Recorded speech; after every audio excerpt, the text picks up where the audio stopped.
Welcome back, folks, to another episode of the American Civil War. I'm Tony Stevenson, and we are into 1864. So let's kind of review what we talked about last week. Uh, we began talking about how Grant had begun what is generally called the Overland Campaign, where he was basically trying to force Lee to fall back behind lines at Richmond. He also was trying to keep him from penetrating to the north in an offensive, which he had done the previous 2 summers. One of them had been into Maryland, which resulted in Antietam, and the other one, of course, had been in 1863, had been the Battle of Gettysburg. So he was trying to prevent him from doing that again.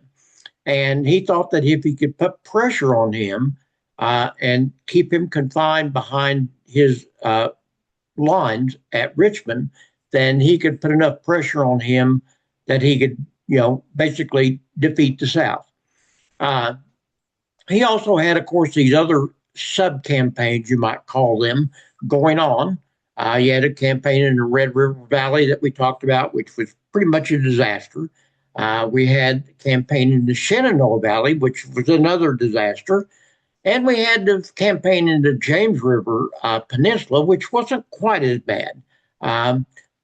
It just never achieved what it wanted to. The one thing that did accomplish of these sub campaigns would be the penetration into the Deep South by Sherman, resulting in what we know as the Battle of Atlanta. And that's what we're going to primarily talk about today after we get done talking about the siege at Petersburg, which was about 20 miles south of Richmond. So what we've seen then last week was we saw these 4 big battles: the Battle of the Wilderness, the Battle of Spotsylvania Courthouse, the Battle of the North Anna River, and Cold Harbor, where Grant was able to push Lee back to Richmond. He had achieved that purpose. He could not defeat Lee, but Lee could not defeat him.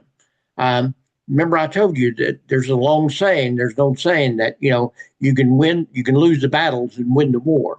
Well, that's what Grant did in this case. He never won these battles, but neither really did Lee. They were just kind of almost like stalemates. The big difference was that Lee lost so many troops that he was unable to replenish, whereas Grant, although he lost more and actually became being called the Butcher in the Northern press, but his difference was he was able to replenish his soldiers. The North had more than enough soldiers to bring in. And so once again, things are looking kind of dim for the South, but not so dim that they end up losing the war at this point. So Grant approached Richmond. He realized pretty easily that he was not going to be able to defeat Lee at Richmond. Lee remember, he was an engineer most of his life. He had built up so many enforcements and fortifications around the city of Richmond that he knew there was absolutely no way he was going to defeat Lee at Richmond. So he decides instead to move south about 20 miles to Petersburg, which is probably as important to the South as was Richmond. Richmond was psychologically important. It was the capital, much like Washington, D.C. was psychologically important to the Union. But Richmond really didn't have the importance in some ways as did Petersburg. Petersburg was a rail hub. It was a transportation center, and it just had a tremendous amount of importance. And so he begins to lay siege to Richmond. Now, I suspect, I've not read this anywhere, but I suspect that Grant probably thought that he was going to be able to conquer the defenses at Richmond within a matter of weeks, much as he had Vicksburg. Remember, Vicksburg was supposed to be impenetrable, and he conquered Vicksburg in 3 weeks. It took 10 months, folks, 10 months until April of 1865 to break through and finally conquer Richmond. But once he did, it opened the floodgates. And that's, you see from that point, you see within a month, you see, basically end in the Civil War. So here's what we're talking about. Here's a map. Here is Richmond down here. And you can see that about 20 miles south of that is Petersburg. It's an important rail hub. It's got connections to the James River. It was just an extremely important city. It was basically the supply port of Richmond. So, June 15th, 1864, Grant swings south, begins a siege of Richmond. It's the second largest city in Virginia. It's got 18,000 population. And as I said, it was just extremely strategically important with all these railroads and all these roads leading into it, because that's how you were getting supplies in to Richmond. Because Richmond was kind of cut off to the west because of the mountains, and you could get to Petersburg through passes. It was a change in strategy. Grant was not much of a sieger. He didn't really like sieging. And to pin him down for 10 months was probably just about as hard on Grant as was Lee. But anyway, Grant proceeds to lay siege. Uh, Petersburg is defended by about 36,000 soldiers under the command of General P.G.T. Beauregard. Beauregard's been in this whole war. We've seen it. He started at Fort Sumter.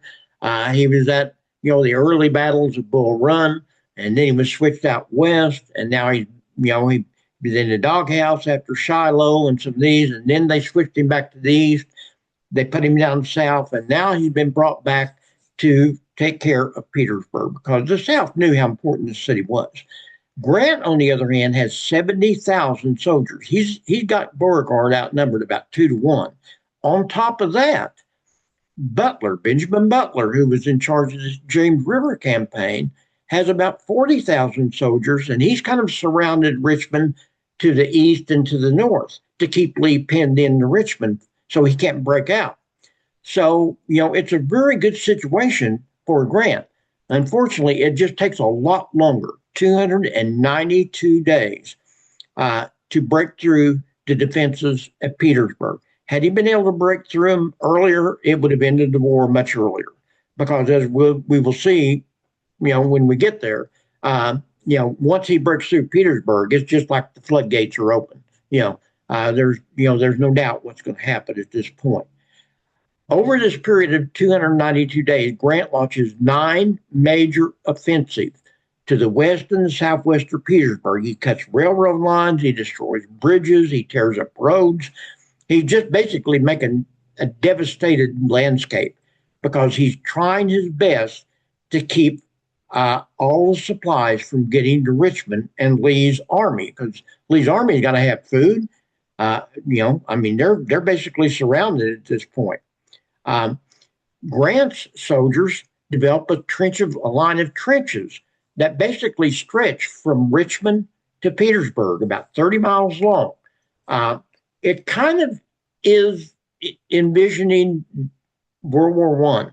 You've not really seen very much trench warfare up to this point. This is really the first instance where you see a lot of trench warfare going on. And it kind of is kind of a precedent for what will happen at World War One, where trench warfare became almost the norm. This is a photograph of some of the Union trenches at Petersburg. You can see they're not very sophisticated, but they were of a maze, and they worked pretty much like the trenches did in World War One. The soldiers were able to, live in them almost. They were able to eat. They were able to drink. It was just basically just like we saw in World War One. Now, for the most part, these 9 major offensives are kind of unremarkable. I mean, it's not that they weren't important, but there's nothing that really stands out as being a big battle, except for one, July 30th, about a month and a half after the siege of Petersburg begins. You can imagine that Grant is getting frustrated because, again, remember, he thought this was going to end pretty fast. Well, it didn't. And so he's pretty fast. He's pretty frustrated after about 6 weeks of sieging. He had learned a really hard lesson at Cold Harbor, where he had tried to attack Lee's fortified positions and had lost so many men. that it almost cost him his job. If it wouldn't have been for Lincoln being so strong to him, with him, he probably would have lost his job. But Lincoln said, "No, I'm standing with you. I know, I can see it. I know what you're doing. I'm going to take care of it." So, about the middle of July or so, maybe a few weeks earlier, one of his colonels, a man by the name of Henry Pleasants, comes to Grant. He knows that Grant's getting frustrated. He says, "Hey, I got an idea. I want you to listen to my idea." And so what he does, he presents this idea to Grant. He said, "I'm a mining engineer. That's what I did before the war." He said, "I can dig a shaft under the Confederate lines, and I can plant explosives in this shaft, and it will open up the lines, and we will be able to rush soldiers in through this break in the fortifications, and we will be able to penetrate the city of Petersburg and end the siege." And sure enough, between late June and late July, over a period of about 30 days, his engineers, his troops, dig a shaft 511 feet long. I mean, that's a very long shaft, folks. That's about, as much as basically about what? There's 100 yards in a football field, and there's 300 feet, so it's basically the length of about a football field and a half. 50 feet below the fortifications. They dug it 50 foot down. Again, this kind of stuff just amazes me because this all had to be done by hand. There could not be any big mechanics. I'm not sure they even had them at that time. It's remarkably undetected by the rebel army. They don't know that this is being done. And so it works. They finally, after about 30 days, they get this shaft dug. They penetrated under the fortifications at Petersburg. And Pleasant says, "We're all ready. We can blow this thing up, and it will open up a break in the fortifications, and we can charge through." Now, Grant had placed General Ambrose Burnside in charge of the fortification, in charge of taking care of this situation. Burnside, remember, was one of these soldiers that had been in and out of command several different times during the Civil War. He had lost his command early, and then he went out west, and he kind of did pretty well out there, so they brought him back east, and he's now one of the subordinate commanders under Grant. And so Burnside, comes in charge of basically charging through this break. He is put in charge of a group of U.S., what was called colored troops. That's what the name of it is. And he's put in charge of these black soldiers. And they're the ones that are going to lead the charge into Petersburg.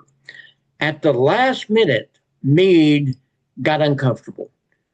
He got to thinking, you know what? If this thing doesn't work, I'm going to be accused of sacrificing the lives of all these black soldiers. So even back in those days, they were aware politically that this was not going to be good optics. And so Meade changes at the last minute who is in charge of going through the breach. And he puts, instead of Burnside and his troops in charge, he put General Little. Horrible decision. Little is a drunk. I don't know if you recall that name, but he's one of these guys that got involved in the battle of the Overland Campaign that almost cost Grant his army. Little is drunk all the time, and he's placed in charge of breaking through, the breach in the fortifications and charging through and seizing and allowing the rest of the troops to go through. Well, the explosion goes on. It works, folks. It does exactly what Pleasant said it would do. It created a breach in the fortifications, killed 278 Confederate soldiers, and while it happened, and was just ended up being really a magnificent operation. It worked exactly like he said it was going to work. The next part didn't work at all. Okay, the blowing up of the crater and forming the crater worked. Little's troops had not been trained for the assault. And on top of that, he was drunk. In fact, I think I recall reading he was not even there. He was back in his his tent, passed out, and there were some subordinates that were actually taking charge of the whole thing. After the explosion, they waited for 10 minutes, which, that was not supposed to take place. You were supposed to charge immediately into the breach. And on top of that, they charged down into this deep crater. Once they got into the crater, they couldn't get out of it. It was like a bowl. And so all of a sudden, you have these Union troops charging through the breach 10 minutes too late because that allowed the Confederates to set up, you know, soldiers with weapons through the, surrounding the breach. And they end up going down into the crater, and it's so steep, they can't get out of it. And guess what, folks? It's a turkey shoot. The Confederate Army just started killing Union soldiers right and left. Grant, hearing of the failure, ordered Burnside to terminate the attack. Well, Burnside really, he was out of control of it because he really didn't know what was going to happen. He goes ahead and sends the original U.S. colored troops that had been trained on what to do to go ahead and enter the breach. The result was that the Confederate troops, seeing the black soldiers, began yelling, "Take the white men prisoners, kill the black soldiers." And it was a slaughter of immense proportions. It's one of the worst events of the Civil War. You don't hear a lot about it because it was so bad. When the battle was over, Union casualties were almost 4,000 killed in action. 4,000. Wounded, missing, killed in action. Confederate casualties were 1,500. A lot of those right at the beginning. Grant would later say it was the saddest affair I have ever witnessed in this war. He was absolutely devastated because Meade had switched, who was going to be charging through the breach at the last minute. Burnside was ruined. He keeps his job, but he's basically removed from command. He's no longer in charge of any kind of command position. Little, who was reserved behind the line drinking throughout the battle, drunk, was dismissed from the Army. They absolutely got rid of him. He should have been court-martialed. He should have been thrown into brig for the rest of his life. Meade was later condemned by a congressional committee on the conduct of war, which basically came together after the war and was seeing who did the right things and who did not. And he was condemned for these actions, for not letting Burnside go ahead and do the right thing. Pleasants was praised for his idea. They said, "Hey, you had it right. You knew what you were doing. If we would have followed through, it would have worked and maybe had ended the Civil War 10 months earlier." But it didn't work. That's General James Little, the guy that caused all the problems. And there's Lieutenant Colonel Henry Pleasants, the man who was the mining engineer that had the thing all figured out. So, terrible, terrible, terrible incident.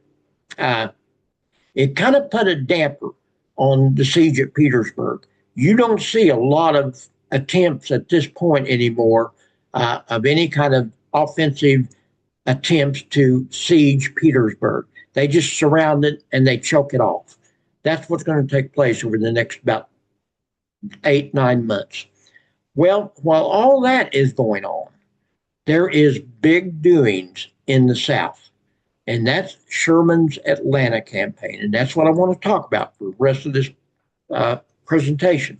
While Grant was laying siege to Petersburg, General Sherman was fighting a series of battles in northwest Georgia, trying to defeat General Joe Johnston's army. Joe Johnston had replaced Bragg, and now he's in charge of the army there that had defeated the Union Army at Chickamauga, and in turn had himself been defeated at Chattanooga. And so anyway, Joe Johnston's army is now facing Sherman's army. This part of the strategy worked exactly how Grant had proposed it was going to work. At the beginning, Sherman's army consisted of about 112,000 soldiers. He had 3 different armies in his what they call a corps. You've got General James McPherson, the Army of the Tennessee. You've got the Army of the Ohio, led by John Schofield, who, by the way, won the Medal of Honor at Wilson's Creek, uh, and the Army of the Cumberland, led by General George Thomas, the Rock of Chickamauga. About 112,000 soldiers. So Sherman's got a huge army at his command. They have broken out of Chattanooga and they are moving towards Atlanta in the northwestern part of the state of Georgia. Joe Johnston only had 50,000 soldiers. He had several small commanders under him. He had John Bell Hood, Leonidas Polk, remember he's fighting Parsons, and a couple that we haven't really talked very much about, Joseph Wheeler and William Hardy. But John Bell Hood becomes kind of the important person in these four under Joe Johnston. Now, Johnston wasn't the knock on Johnston was he was not an offensive-minded general. He was kind of like Lee's reputation. He was the king of spades. He wanted to create defensive positions and stand his ground. He wasn't an offensive general, and so he's not really prepared to fight Sherman, because Sherman is the very epitome of offensive generals. Sherman likes nothing more than getting up in the morning. I remember this movie that we watched back in the 70s, 80s, Apocalypse Now, where there's a great scene where one of these Army commanders says, "I love the smell of napalm in the morning." I'm sure Sherman would have been exactly like that had he been fighting in Vietnam. Sherman loved to smell gunpowder in the morning. He absolutely thrived on battle. And so he proceeds to march towards Atlanta. He's got these huge flanking maneuvers going on. He's a brilliant general. He may have been probably, there are people that will argue Sherman was the best general in the Civil War, that he was actually the best strategy and tactician-minded general that either side had, even better than Grant or Lee. Or Stonewall Jackson. I'm not enough of a military historian to know if that's true or not. I just know that he was considered to be absolutely brilliant. By mid-July, Sherman has reached the outskirts of Atlanta, so it only takes him about 6 weeks to proceed from Chattanooga to the outskirts of Atlanta.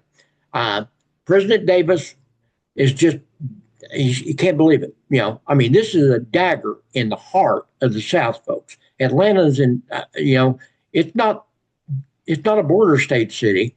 It is in the deep South. It is it's just like this was a public relations nightmare for President Davis. So he replaces Joe Johnston, who he never cared for to begin with, and he replaces him with General John Bell Hood, who has a reputation as kind of an aggressive warfighter. He's kind of in the mold of Sherman. The problem is he's so aggressive it sometimes borders on recklessness, which is exactly as we will see later in presentations, exactly what's happened to him toward the end of the war. September 2nd, 1864, Hood finally evacuates Atlanta. Sherman enters the city, which proves to be just a deep psychological blow to the Confederacy. Now, like I said, this takes about 6 weeks, okay? He starts up here in Chattanooga, and he heads down south. He engaged in a pretty large battle at Dug Gap, and then he has a really good-sized battle at Resaca, Georgia.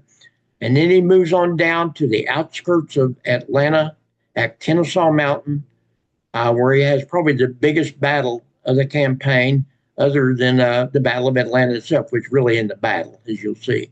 And then you got Smyrna, and then ends up fighting the battle at Peachtree Courthouse, which is over here to the east of Atlanta.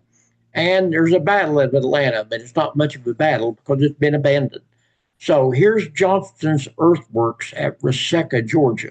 He tried to hold the line at Resaca. It doesn't work, okay? June 27th, on this campaign to Atlanta, Sherman reaches Kennesaw Mountain, Georgia. And it took him about 2 months, and he's just continually flanking, maneuvering. Johnston just can't keep up with him. And finally, they reach Kennesaw Mountain, 15 miles on the outskirts of Atlanta. Johnston is dug in near an imposing peak called Marietta, near Marietta, Georgia. Sherman makes a mistake. Sherman has done everything right at this point, and then he makes the one big mistake that he was going to make in this campaign, and maybe the biggest mistake he made in the whole war. He decides to attack head on. I don't know if he was full of himself. I don't know if he was getting impatient.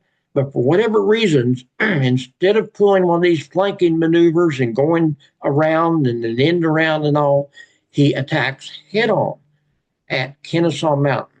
And it is a disaster for Sherman. He's lucky to have got out of it alive. Uh, Basically, he pulls back, licks his wounds, and realizes I can't do this again, because if I do this again, I may lose my army. Uh, he later on said that the whole idea was that he was dulling his army's fighting edge. He thought, I needed to engage my opponent because they were getting lax. We were getting to the point where, it was getting too easy. Now, for us sitting here in our chairs, that doesn't make a lot of sense because he's saving lives. But, generals get desensitized to losses. And this is a classic example. Sherman's attack was heavily repulsed and his troops suffered heavy losses, numbering over 3,000 to Johnson's 1,000. But Sherman was not dismayed. In fact, he wrote his wife a letter. And to me, this is one of the most telling sentences of the Civil War, because it tells you how the generals became so desensitized to losing men, because they were losing them by the thousands in some of these battles, knowing that when they sent the men into combat, they were going to lose thousands of men. And he wrote to his wife and said, I begin to regard the death and mangling of a couple of thousand men as a small affair, a kind of morning dash. Wow. Now, to his credit, I think what he's basically saying is this is how bad this is, that I'm getting this mindset here that, I don't even think about letting 1,000 men get killed. It's just almost like a little morning walk to me. I don't think he's saying it's okay. I think what he was saying was this is how desensitized I'm getting this whole, war, that I'm letting troops I'm sending troops out to die with not a thought in my mind about the fact that they're going to die. But this is kind of a telling thing to me about the Civil War. This is how bad it got. The Battle of Kennesaw Mountain is regarded as a tactical loss for the Union Army, but Sherman went right back to his flanking maneuvers, and by July 8th had reached the outskirts of Atlanta, putting the second most important city of the Confederacy within his grasp. Now, like I said, Atlanta is not the biggest city. It's maybe not the big rail hub as some of them were. It wasn't on the sea or anything. But folks, it's the psychological heart of the South. It still is. If you were to ask people today, what's the most important city in the deep South of America, I would imagine most everybody's mind would immediately go to Atlanta, Georgia. It was that important. This is some of the Confederate fortifications top Kennesaw Mountain. And you can see by charging head on to this, it would have been a disaster. Sherman should have never done it, but he did, and he lived to regret it.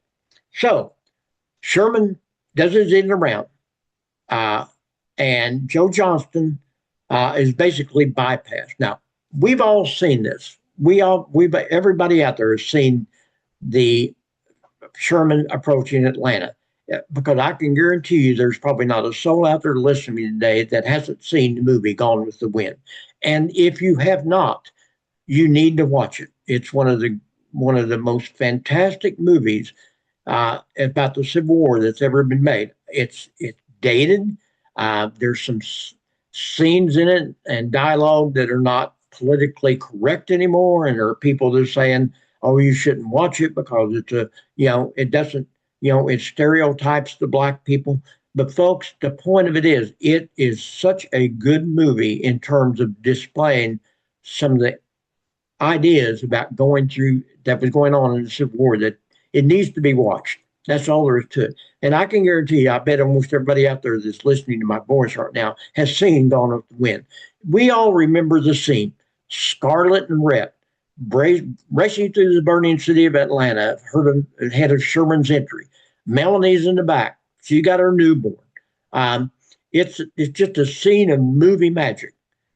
Not altogether historically correct, but that's okay. Movies aren't supposed to be purely history lessons because they're supposed to be dramatic and they're supposed to be entertaining.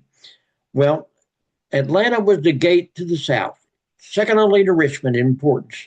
City of 20,000. It had foundries, it had factories, munition plants, supply depots, railroads. It's just folks that had it all.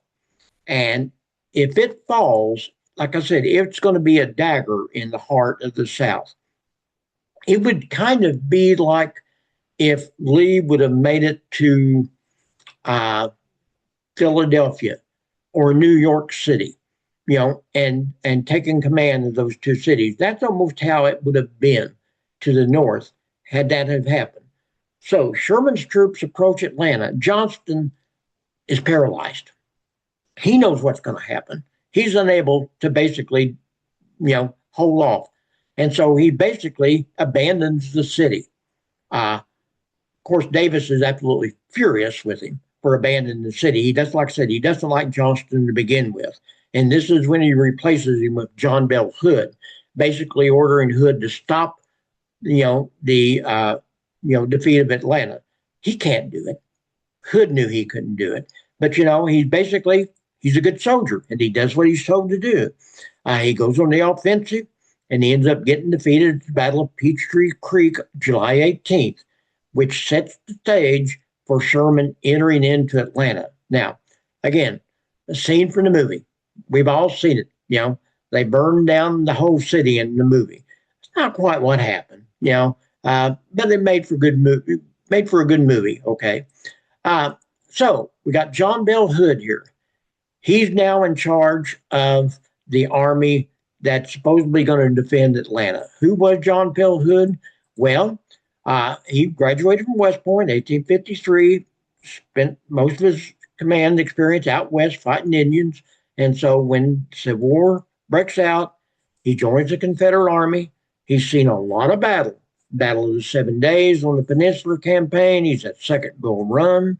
He's at Antietam. He's at Gettysburg, where he was involved in the Battle of Little Round Top. He was injured at Gettysburg, so he really wasn't. He was out of service for about a year. But he gets back in just in time for Johnston's victory at Chickamauga. So after his defeat at Atlanta, he was transferred to Tennessee, where he would suffer defeats at both the battles of Franklin and Nashville in late 1864, as we will see. These were two last gasp battles in the West that just were disasters for the South. He basically is replaced, returns to Richmond until towards the end of the war. He goes back out west, and he's involved down in Texas in some of the last gasp efforts of the South. So Sherman's troops enter Atlanta after fighting Hood's army. There's nobody there to defeat him. They've all abandoned the city. There's small skirmishes break out, and unfortunately, in this, one of the really up and coming Union generals, named by the name of James McPherson, was killed in one of these battles. He was the second highest ranking Union officer killed in the war. Hood, like I said, has just abandoned the whole city. September 2nd, 1864, the mayor of Atlanta, James Calhoun, meets with Sherman's officers and he surrenders the city. He basically says, hey, it's yours. We know we're defeated. He tries to save his city. That's why when you see Atlanta burning to the ground, it really doesn't burn to the ground. A lot of it is wiped out later when Sherman goes into the city, but it's not burned to the ground like some of the cities that Sherman did burn to the ground.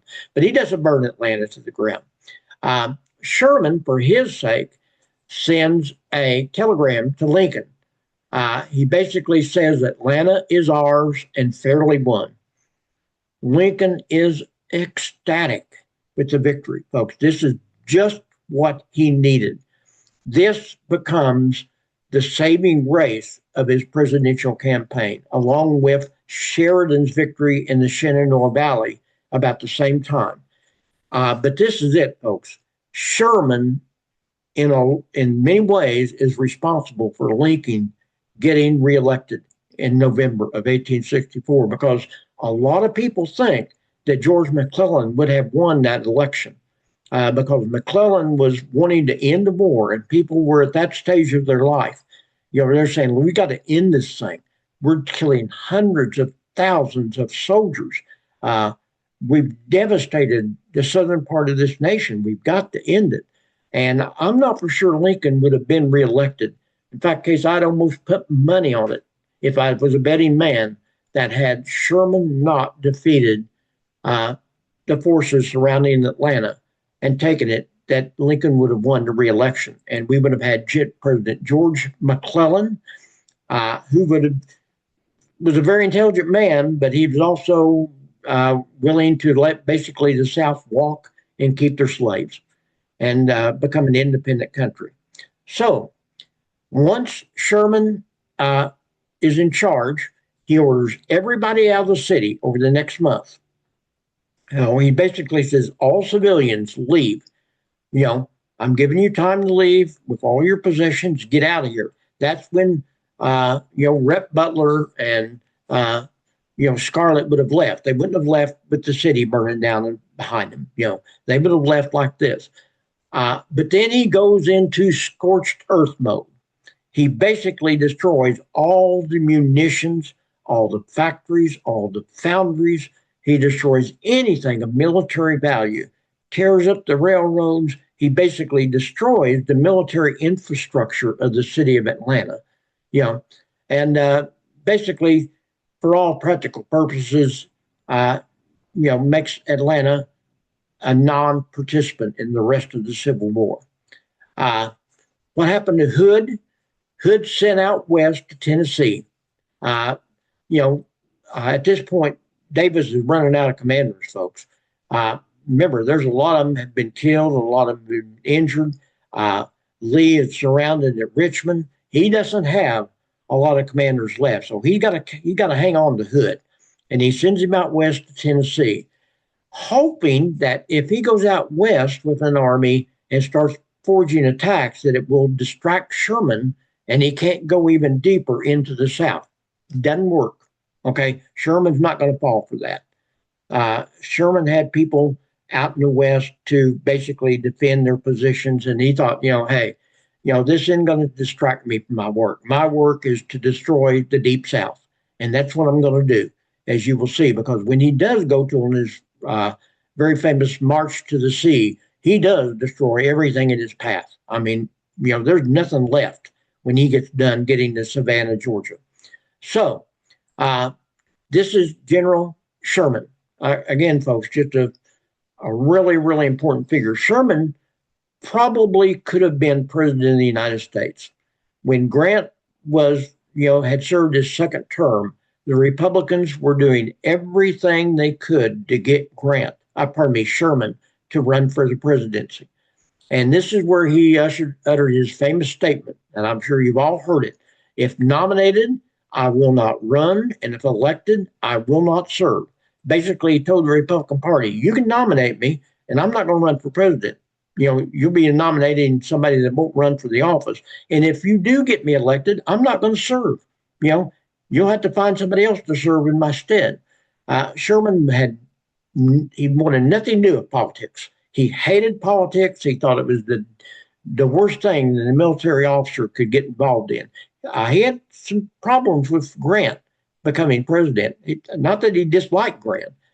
He would tell Grant consistently, what are you doing? Why are you running for political office? So the last thing I want to mention today is James McPherson, because a lot of people think McPherson was going to be the next big thing in the Union Army. He was born in 1828 in Ohio. He graduated first in his class, which, by the way, included Sheridan, Schofield, and John Bell Hood, the guy he had defeated. here. He was appointed to the Corps of Engineers in the 1850s. He spent most of his time improving the harbors of New York City and San Francisco, two pretty big jobs, folks. Civil War begins. He joins up on the Union side, obviously. He's from Ohio. Grant takes him on his campaign, works up the path until he's the head of the Army of the Tennessee, and basically is kind of second in command to Sherman in this campaign to Atlanta. It's said when Sherman heard of his death, he openly wept. And Sherman's kind of known for his taciturn personality. He didn't get very emotional, and they said he absolutely openly wept. Even Hood, his old Confederate classmate from West Point, who he had been involved in defeating in this whole Atlanta campaign, said he had nothing but admiration and gratitude for his conduct to both soldiers and civilians. He said he has treated everybody right. He's a good man, and he did his job. McPherson is one of these true soldiers. They said that during the Atlanta campaign, he was supposed to be married.